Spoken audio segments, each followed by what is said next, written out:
భక్తులందరికీ నమస్కారం అండి. దేవి అనుగ్రహం ఛానల్‌కి స్వాగతం. రేపు పౌర్ణమి, పైగా చంద్రగ్రహణం. ఇంకా లక్ష్మీ జయంతి కూడా. ఇంతటి పవిత్రమైనటువంటి రోజున లక్ష్మీదేవి యొక్క ఆవిర్భావం గురించి, అలాగే లక్ష్మీ అమ్మవారి మహిమను తెలిపే కొన్ని కథలను కూడా తెలుసుకుందాం. అమ్మవారు క్షీరసాగర మదనంలో ఉద్భవించింది. ఉద్భవించగానే జీవులందరిలోని అజ్ఞానమనే చీకటిని ప్రారద్రోలే దివ్య కాంతిని తీసుకొచ్చింది. ఎంతో దివ్య తేజస్సుతో ప్రకాశిస్తూ మనలందరినీ కూడా అనుగ్రహిస్తున్నారు. అలాగే సర్వ ఐశ్వర్యాలను ప్రసాదించి మనలందరినీ కూడా అనుగ్రహిస్తుంది. ఈ సృష్టిలోని సర్వ ప్రాణకోటికి పోషణ శక్తి ఇస్తుంది ఈ జగన్మాత. సమస్త సంపదలకు మూలకారకురాలైన ఈ జగన్మాత ఈ సృష్టిలో సర్వమంగళ స్వరూపిణి. ధర్మం, సత్యం, పరబ్రహ్మ యొక్క అనంత శక్తులన్నీ కూడా ఈ తల్లి యందు ఉన్నవి. అందుకే ఆ తల్లిని నారాయణి అని కూడా అంటాం. నారాయణి అంటే సర్వశక్తులకు ప్రతీక అని అర్థం. ఆ లక్ష్మీదేవి కటాక్షం ఉన్నవారికి సర్వ సౌభాగ్యాలు సమకూరుతాయి. దేనికి లోటు లేకుండా జీవితమంతా కూడా ఆనందంగా గడుస్తుంది.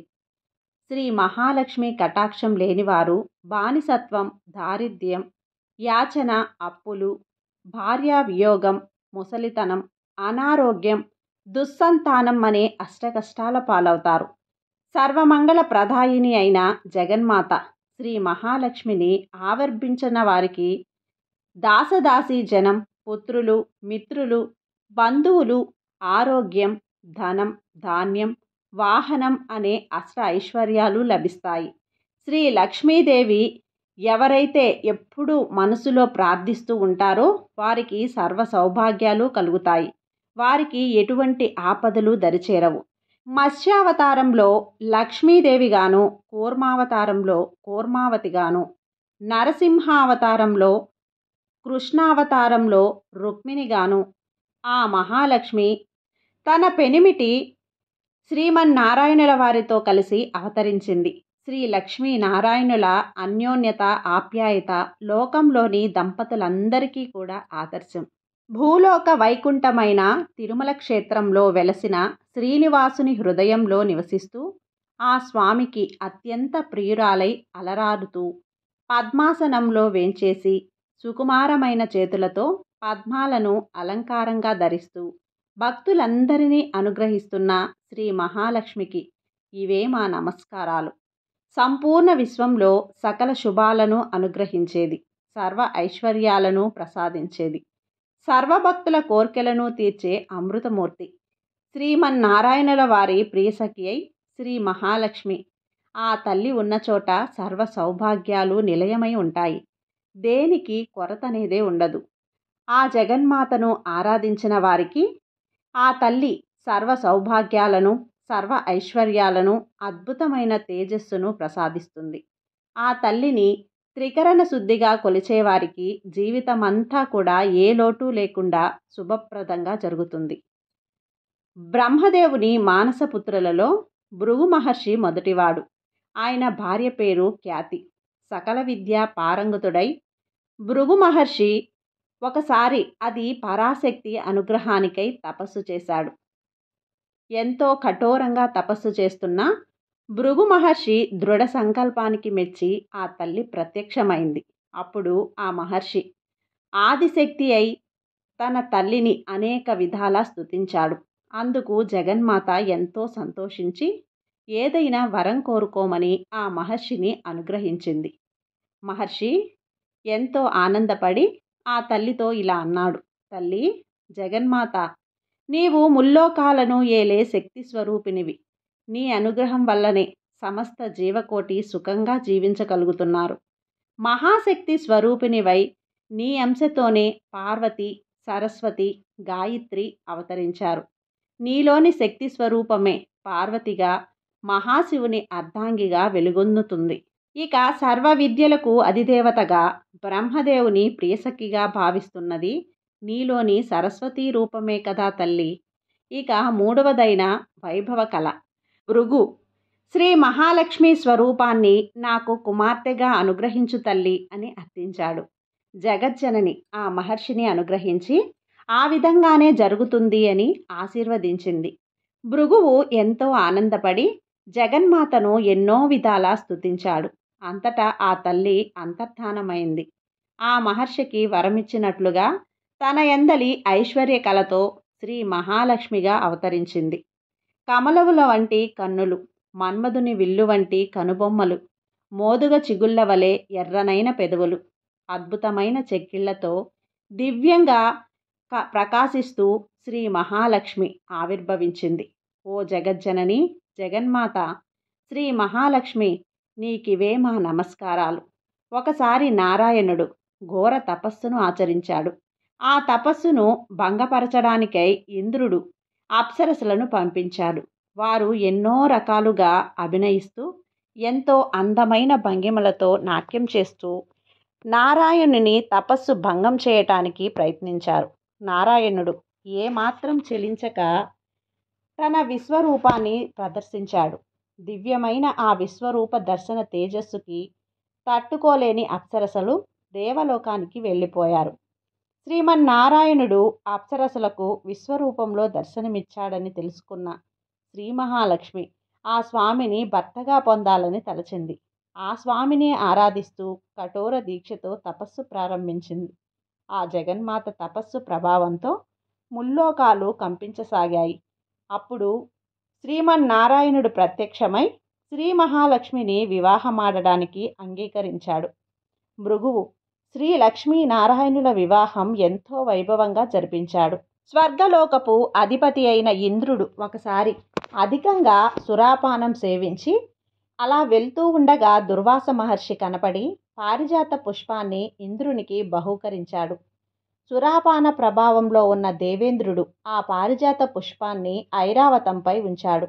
అక్కడితో ఆ పుష్ప దివ్య ప్రభావం చేత ఐరావతం ఎంతో దివ్యంగా నాట్యం చేస్తూ స్వర్గాన్ని విడిచి వెళ్ళిపోయింది. అది తెలుసుకున్న దుర్వాసురుడు మహేంద్రుడు తనను అవమానించాడని తలచి అతడు సర్వ సంపదలు కోల్పోతాడని శపించాడు. ఆ మహర్షి శాపంతో దేవేంద్రుడు సర్వ సౌభాగ్యాలను కోల్పోయాడు. ఇంద్రలోకంలో కళావిహీనమైపోయింది. అప్పుడు శ్రీ మహాలక్ష్మి దేవలోకం విడిచిపెట్టి సముద్ర గర్భంలో దాంకున్నది. సర్వం పోగొట్టుకున్న మహేంద్రుడు తాను చేసిన తప్పులు తెలుసుకుని ఎంతో చింతిస్తూ శ్రీమన్నారాయణుల వారి వద్దకు వచ్చాడు. శ్రీమన్నారాయణుల వారిని ఇంద్రుడు ఈ విధంగా ప్రార్థించాడు. ఓ స్వామి, కరుణామయ, జగన్నాథ, జగద్రక్షక, నీకివే మా నమస్కారాలు. ఇంద్రలోకపు భాగ్యాలను అనుభవిస్తూ అప్సరసుల నాట్యాలతో సురాపానంలో ఒళ్ళు మరిచి దుర్వాస మహర్షి ఆగ్రహానికి లోనైనాను. ఆ మహర్షి శాపంతో సర్వ సౌభాగ్యాలను కోల్పోయాను. ఇంద్రలోకం కళావిహీనంగా తయారైంది. దయచేసి నన్ను అనుగ్రహించి తిరిగి పూర్వ వైభవం వచ్చేలా కరుణించవలసింది. జనార్దన, జగత్ప్రభు, నాకు నీవే దిక్కు, అన్యదా శరణం నాస్తి తత్వమేన శరణం మమ అని వేడుకున్నాడు. అప్పుడు దయాసాగరుడైన శ్రీమన్నారాయణుల వారు మహేంద్రుని దీనస్థితిని గ్రహించి అతడితో ఇలా అన్నాడు. ఓ ఇంద్ర, నీవు చింతింపవలదు. శ్రీ మహాలక్ష్మి ప్రస్తుతం సముద్ర గర్భంలో ఉన్నది. కొంతకాలం తర్వాత దేవదానవులు సముద్ర మదనంలో ఆమె నా చెంతకు రాగలదు. అప్పుడు నీ పూర్వ వైభవం తప్పక చేరుకుంటుంది అని అన్నాడు. దేవేంద్రుడు శ్రీమన్నారాయణుల వారికి నమస్కరించి సెలవు తీసుకుని ఇంద్రలోకానికి వెళ్ళిపోయాడు. కొంతకాలానికి దేవదానవులు అమృతం కోసమై సముద్రాన్ని చిలకడానికి సంకల్పించారు. వారందరూ కలిసి శ్రీమన్నారాయణుల వారి వద్దకు వచ్చి సముద్ర మదనంలో తమకు సహకరించవలసిందిగా అర్థించారు. శ్రీమన్నారాయణుల వారు వారితో సర్పరాజైన వాసుకిని తోడుగా చేసుకొని మందర పర్వతంలో సముద్రాన్ని చేరకమని చెప్పాడు. దేవదానవులు ఆ విధంగానే చేసి సముద్ర మదనాన్ని ప్రారంభించారు. అప్పుడు సముద్రం నుండి దివ్య తేజస్సుతో ప్రకాశిస్తూ కామధేనువు ఉద్భవించింది. కామధేనువును వశిష్ఠ మహర్షుల వారు స్వీకరించారు. అటు తర్వాత సముద్రం నుండి దివ్యాశ్వం అవతరించింది. దానిని బలిచక్రవర్తి స్వీకరించాడు. దేవదానవులిద్దరూ ఇంకా తీవ్రంగా సముద్రాన్ని మదించగా అందు నుండి ఐరావతం, కల్పవృక్షం, పారిజాతం ఉద్భవించాయి. వాటిని మహేంద్రుడు తీసుకున్నాడు. అటు తర్వాత ఒక్కసారిగా వాతావరణం అంతా చల్లగా మారిపోయింది. సుగంధ పరిమళాలతో గాలి చల్లగా వీస్తున్నది. దేవకన్యలందరూ అద్భుతంగా గానం చేయసాగారు. ఆ శుభ సమయంలో సముద్ర గర్భం నుండి దివ్య తేజస్సుతో వెలిగిపోతూ శ్రీ మహాలక్ష్మీదేవి ఆవిర్భవించింది. ఆమె సౌందర్యానికి దేవదానవులందరూ ఆశ్చర్యపోయారు. ఎవరి నోట మాట రాలేదు. అప్పుడు క్షీరసముద్ర రాజతనయ ఆ శ్రీ మహావిష్ణువు సమీపించి స్వామివారి మెడలో పూలమాల వేసింది. శ్రీమన్నారాయణుల వారు శ్రీ మహాలక్ష్మిని అర్ధాంగిగా స్వీకరించారు. దేవతలందరూ ఎంతో సంతోషించారు. ఆకాశం నుండి పూలవర్షం కురిసింది. శ్రీ లక్ష్మీనారాయణులను దర్శించిన వారందరి భాగ్యం ఏమని చెప్పుదును?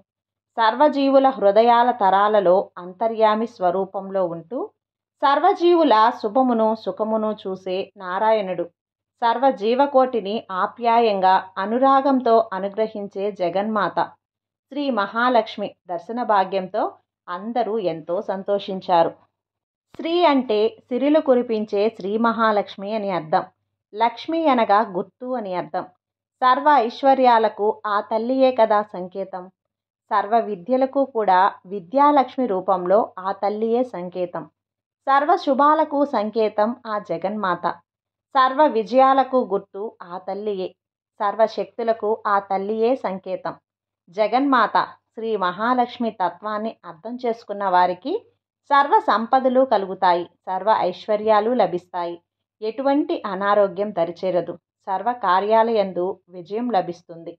ఇంతటి మహోన్నత మూర్తి అయిన శ్రీ మహాలక్ష్మిని అలక్ష్యం చేసేవారు ఎన్నో కష్టాల పాలవుతారు. ఆమెను నిర్లక్ష్యం చేసిన వారు ఎంతటి వారైనా సరే అష్ట కష్టాలు అనుభవించక తప్పదు.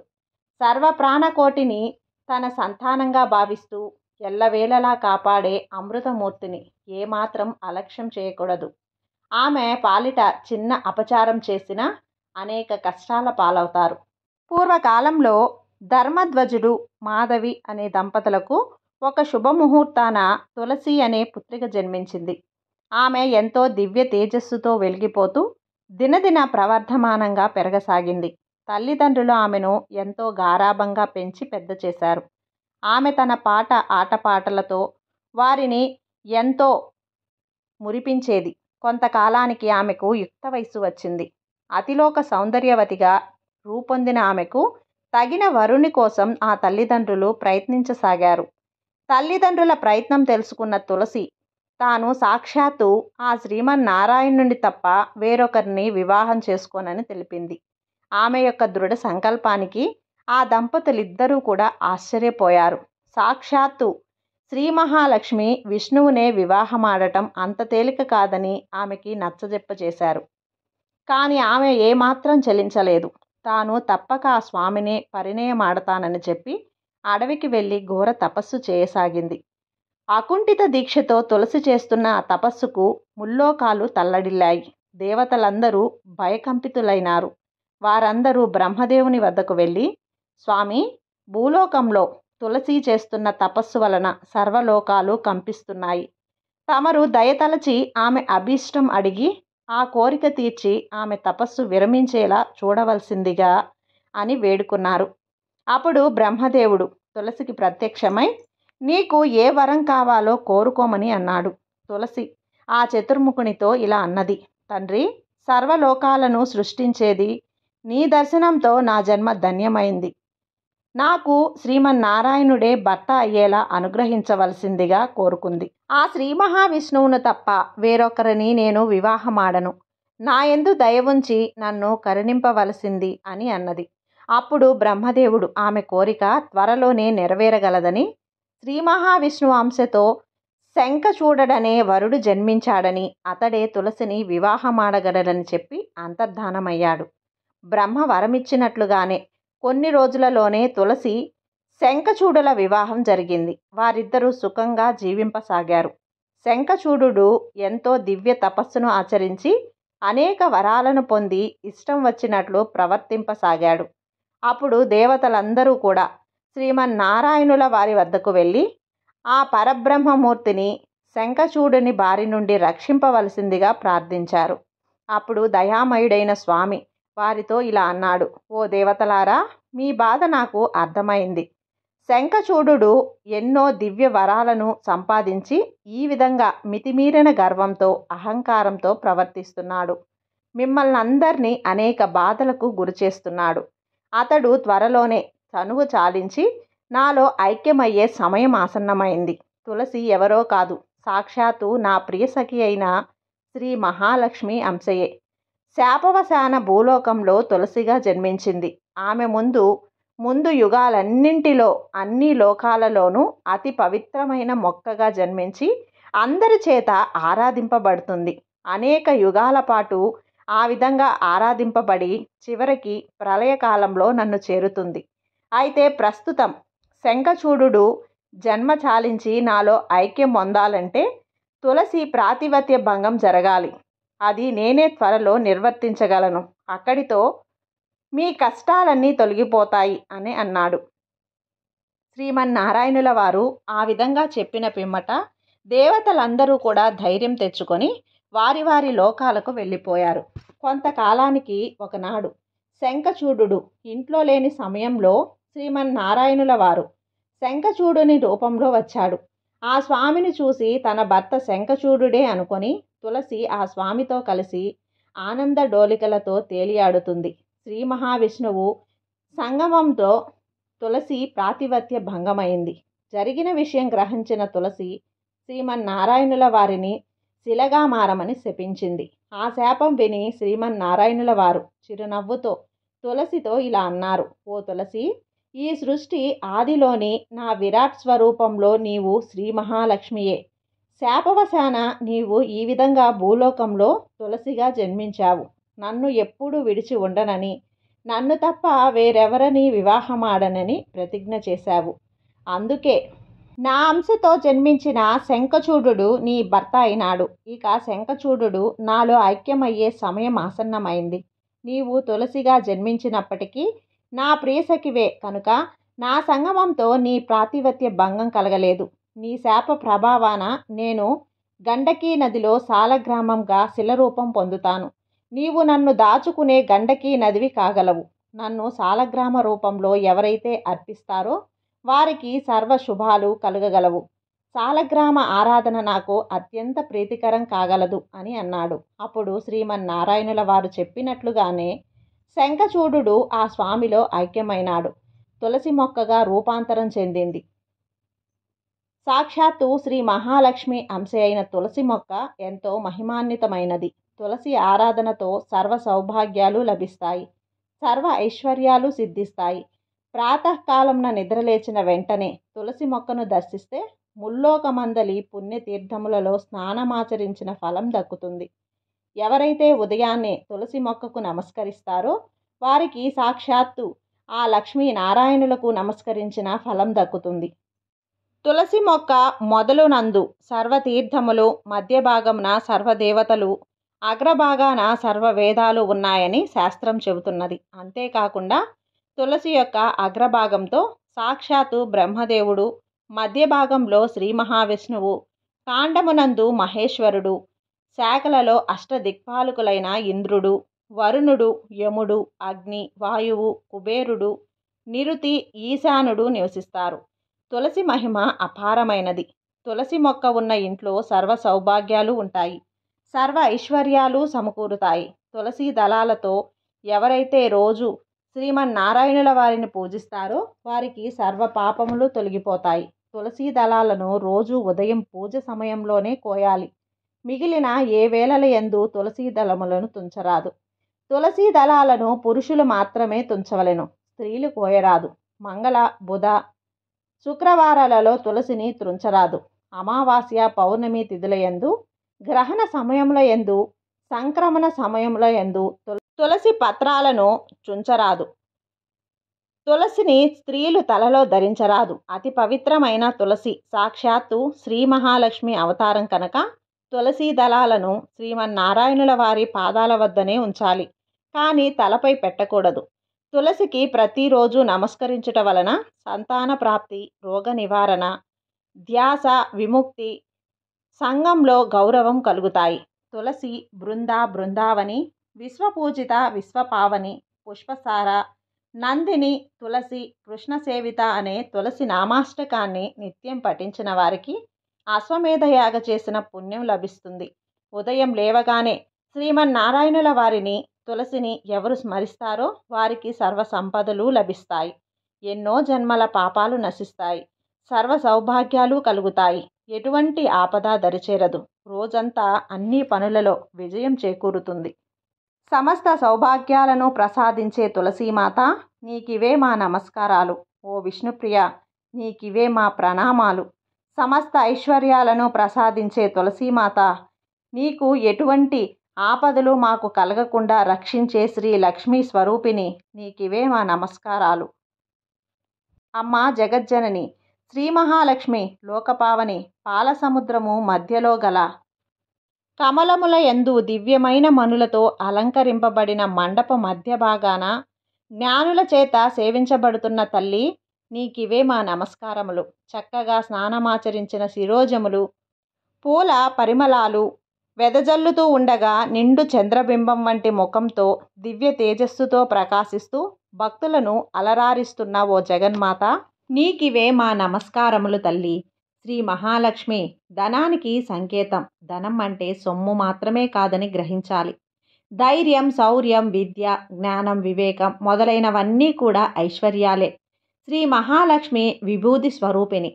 విభూది అనగా ఐశ్వర్యం. అలాగే మహాతల్లి అత్యంత దయామయురాలు, మహోన్నతమైన ఓర్పుగలది. అందువలనే భూదేవి అంశలో ఈ జగత్తు మొత్తాన్ని భరిస్తున్నది. ఈ సృష్టిలో అత్యంత ఓర్పు, సహనం, శాంతం శ్రీ మహాలక్ష్మికి మాత్రమే చెందుతాయి.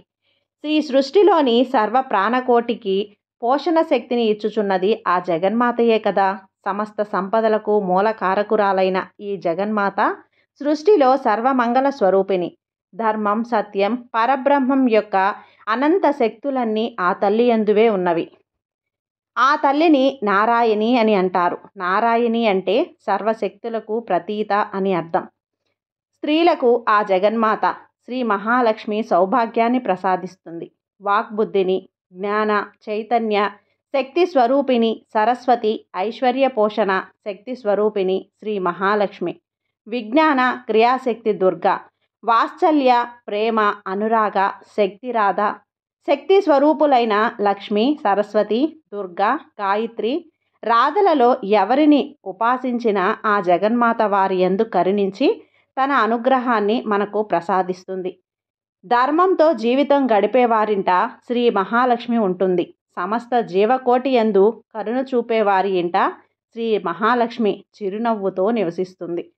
ఈ విధంగా లక్ష్మీ జయంతి రోజున అమ్మవారిని స్తుతిస్తూ, అమ్మవారి పూజలు చేస్తూ, అమ్మవారిని ప్రసన్నం చేసుకొని అమ్మవారి అనుగ్రహాన్ని పొందే విధంగా మనం అమ్మవారిని స్తుతించినట్లయితే అమ్మ అనుగ్రహం మనకు కలుగుతుంది.